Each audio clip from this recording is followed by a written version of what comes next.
Queridos hermanos, querida comunidad, en esta Eucaristía queremos dar gracias a Dios por todos los hermanos obispos que en este primer semestre del año celebramos fechas significativas de aniversarios de nacimiento, de ordenación sacerdotal o ordenación episcopal. Es una acción de gracias porque es Dios quien nos da la vida y nos ha elegido como ministros suyos. Por eso queremos colocar sobre el altar la vida, el ministerio de todos estos hermanos nuestros. Mirando las lecturas de hoy, el Evangelio nos habla del episodio de la barca en el mar agitado. Jesús se encuentra en la montaña, los discípulos en el mar y el pueblo está en tierra. El evangelista Juan quiere ayudar a sus comunidades que viven momentos no fáciles a descubrir el misterio que envuelve la persona de Jesús para no decaer en el miedo y mantenerse fieles, mantenerse confiadas en el Señor.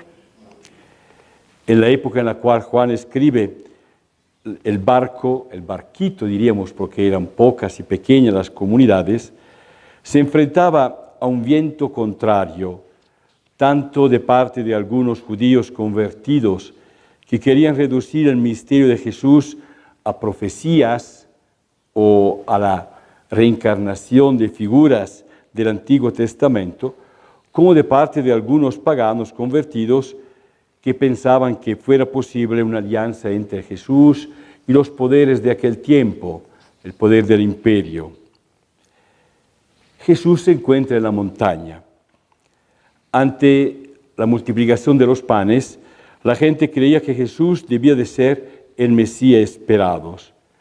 De hecho, fijémonos que Jesús repite el gesto de Moisés de satisfacer el hambre de su pueblo en el desierto por medio del maná. Por eso el pueblo pensaba que Jesús era el Mesías y por ello quiso hacerlo rey. Esta es una tentación sea para Jesús como para la comunidad. Jesús la supera por medio, dice, de la oración en la montaña. La situación de los discípulos, en cambio, Jesús pide que los discípulos bajen de la montaña hacia el mar. Los discípulos bajaron al mar, subieron a la barca, se dirigieron a Cafarnaúm, al otro lado del mar. Juan dice que ya había oscurecido y que Jesús todavía no había venido a ellos. Además dice, soplaba un fuerte viento y el mar había empezado a encresparse. Es fácil evocar aquí el éxodo del pueblo de Israel de Egipto hacia la tierra prometida. Atravesar el Mar Rojo, en medio de las dificultades, cruzar de la esclavitud a la libertad. También este mar evoca las situaciones de las comunidades durante el Imperio Romano, al igual que los discípulos vivían en medio de la noche, con el viento contrario y mar agitado. Jesús en aquel momento parecía ausente. Hoy en día nuestro país, nuestras comunidades atraviesan momentos difíciles. Las cadenas de la violencia en la familia y en la sociedad hacia los menores y las mujeres. El sinsentido en la vida de muchos jóvenes. Los males endémicos de la corrupción, de la falta de justicia, del narcotráfico, son las olas de hoy, estas y otras más. Y también dentro de nuestra iglesia.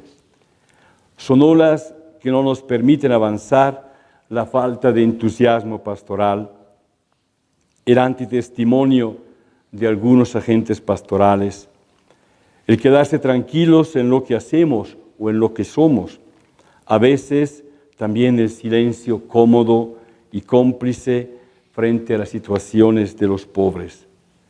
También hoy alguien dice, parece que Jesús está ausente.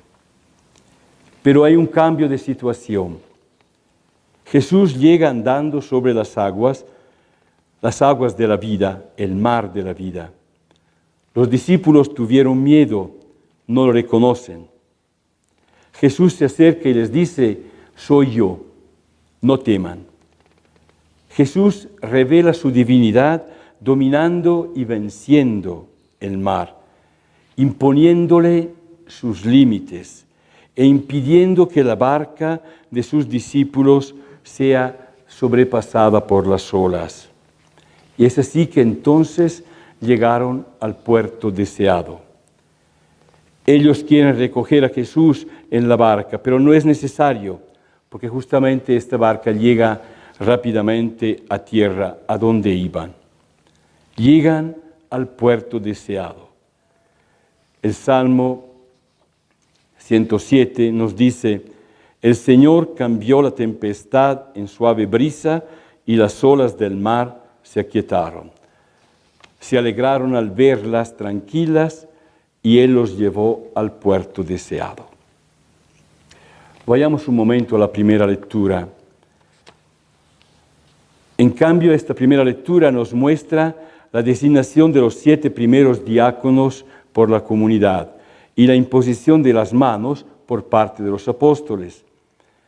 En la comunidad aflora una crisis que se agudizará más adelante.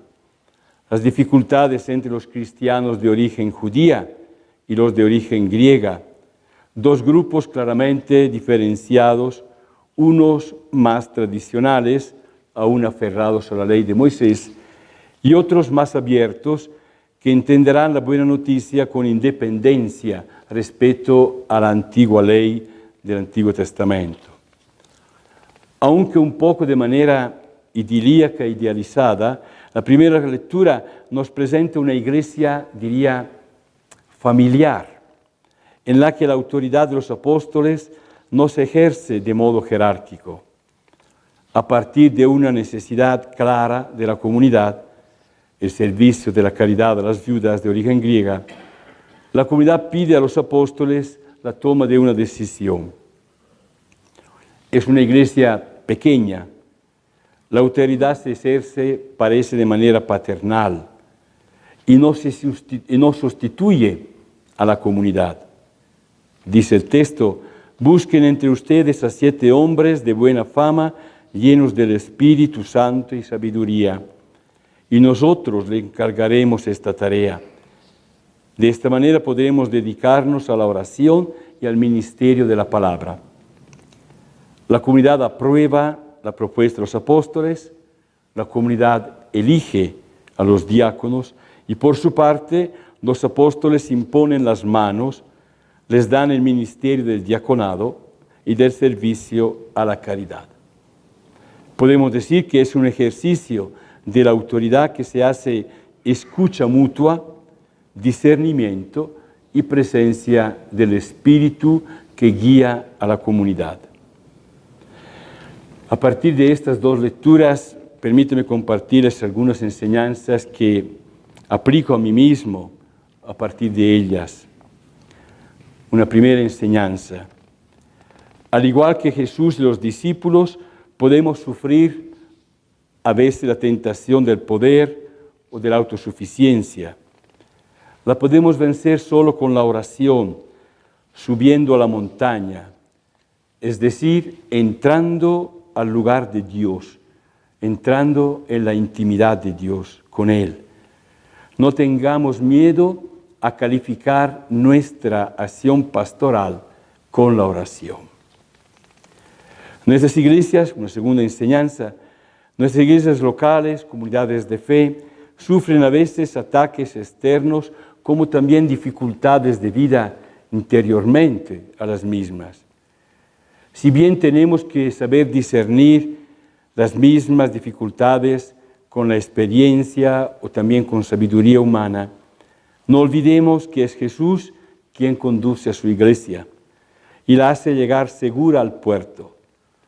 La iglesia es obra de Dios y nosotros somos sus colaboradores fieles. Al igual que los apóstoles, una tercera enseñanza, estamos llamados a ejercer nuestro ministerio de pastores escuchando a la comunidad, orientándola en su caminar, haciéndola crecer en corresponsabilidad y en comunión. Es lo que estamos reflexionando en estos días. Una iglesia sinodal, una iglesia comunión, una iglesia siempre más ministerial. Y una última conclusión. A veces, como pastores, estamos atrapados por tantas situaciones de carácter administrativo, organizativo. Son seguramente situaciones necesarias. A ejemplo de los apóstoles, dediquémonos con ánimo y pasión a la oración y al ministerio de la palabra, que es propio e indispensable para cada uno de nosotros. Hoy es día sábado y estamos asimismo en el mes de mayo, día y mes dedicados a la devoción hacia la Virgen María, nuestra Madre. Pidámosle que así como acompañó a los apóstoles y a la primera comunidad después de la resurrección de su Hijo, también acompañe el caminar de nuestra Iglesia en Bolivia. Amén.